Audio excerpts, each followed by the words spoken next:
Fathu Mekah, pembebasan kota Mekah.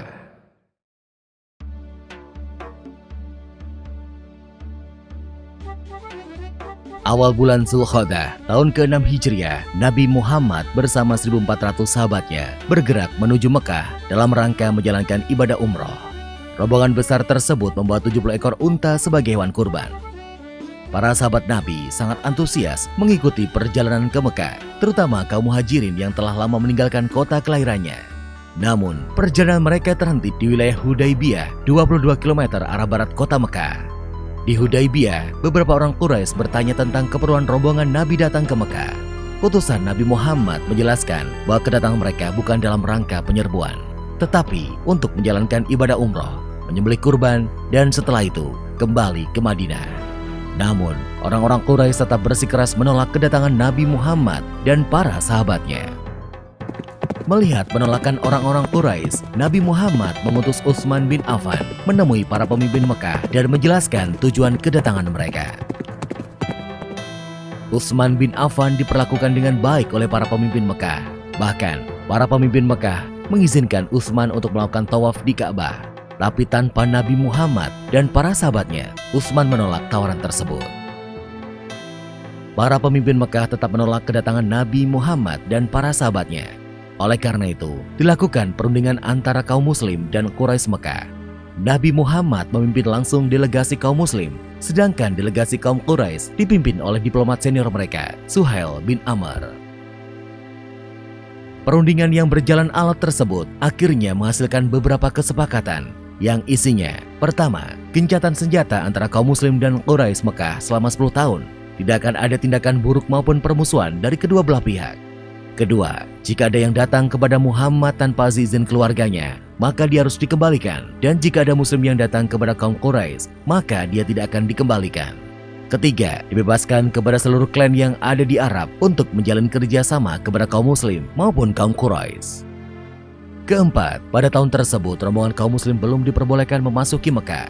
Pada tahun berikutnya, kaum muslim baru diizinkan masuk Mekah selama 3 hari dan hanya boleh bersenjatakan pedang tanpa diunus. Kelima, perjanjian antara kaum muslim dan Quraisy Mekah didasari ketulusan dan kesediaan untuk melaksanakannya tanpa penipuan dan penyelewengan. Kesepakatan yang dikenal sebagai perjanjian Hudaybiyah tersebut dibuat rangkap 2, masing-masing untuk kaum muslim dan kaum Quraisy Mekah. Isi perjanjian yang dianggap merugikan pihak muslim itu membuat para sahabat keberatan. Namun, Nabi Muhammad berhasil meyakinkan para sahabatnya bahwa perjanjian tersebut sebenarnya sangat menguntungkan kaum muslimin. Setelah sekitar 20 hari berada di Hudaybiyah, Nabi Muhammad dan para sahabatnya kembali ke Madinah. Dalam perkembangannya, seperti yang tercantum dalam isi perjanjian, 2 suku yang saling berperang, yaitu suku Khuza'ah dan suku Bakr, menjatuhkan pilihan mereka. Suku Khuza'ah bergabung ke kaum muslim, sedangkan suku Bakr bergabung ke Quraisy. Mengikuti isi perjanjian Hudaybiyah, suku Khuza'ah dan suku Bakr juga melakukan gencatan senjata. Meskipun sepintas perjanjian Hudaybiyah merugikan kaum muslim, namun secara diplomasi, Nabi Muhammad meraih kemenangan politik melalui perjanjian tersebut. Kaum muslim diakui eksistensinya dan Islam diakui sebagai agama resmi di Jazirah Arab. Selain itu, kaum Quraisy Mekah juga mengakui Madinah sebagai sebuah negara. Perjanjian Hudaybiyah ternyata tidak berjalan sebagaimana mestinya. Ketika pihak Quraisy melakukan pelanggaran, suku Bakar melakukan penyergapan terhadap suku Khuza'ah di sebuah oasis. Penyergapan tersebut dibantu oleh Quraisy Mekah. Pelanggaran perjanjian Hudaybiyah membuat Nabi Muhammad dan para sahabatnya mengambil keputusan penting menyerbu Mekah. Sedangkan di Mekah, para pemimpin Quraisy yang menyadari pihaknya telah melakukan pelanggaran mengirim Abu Sufyan ke Madinah untuk melakukan diplomasi. Di Madinah, Abu Sufyan menemui Nabi Muhammad dan memberikan penjelasan panjang lebar. Namun, Nabi Muhammad tidak menghiraukan Abu Sufyan. Selain bertemu Nabi Muhammad, Abu Sufyan sempat menemui Abu Bakar, Umar bin Khattab, dan Ali bin Abi Thalib. Namun, tetap saja Abu Sufyan gagal menemukan jalan keluar. Didera putus asa, Abu Sufyan pun kembali ke Mekah. Setelah bertahun-tahun, jumlah pengikut Nabi Muhammad semakin besar. Kali ini, 10.000 pasukan muslim dengan persenjataan lengkap telah bersiap menuju Mekah. Parade panjang 10.000 pasukan muslim memulai perjalanannya ke Mekah.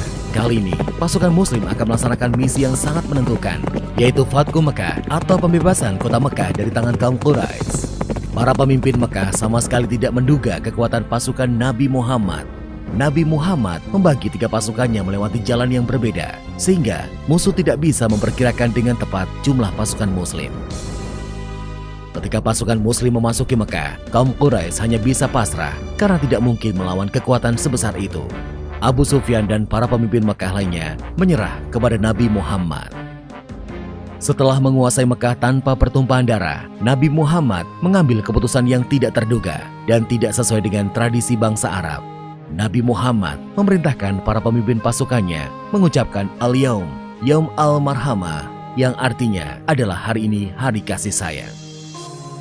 Nabi Muhammad mengampuni semua penduduk Mekah dan melarang pasukannya melakukan pertumpahan darah. Hari itu, 17 Ramadan tahun ke-8 Hijriah, Mekah berhasil dibebaskan dari kekuasaan kaum Quraisy Mekah. Saat itu juga, berhala-berhala yang berada di sekitar Ka'bah dihancurkan.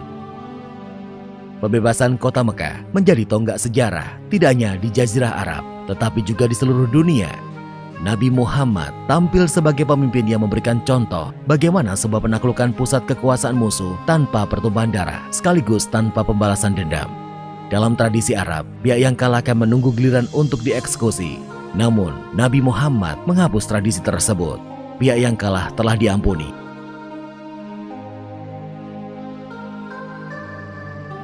Setelah Ka'bah dibersihkan dari berbagai jenis berhala, Bilal pun diperintahkan Nabi untuk mengumandangkan azan.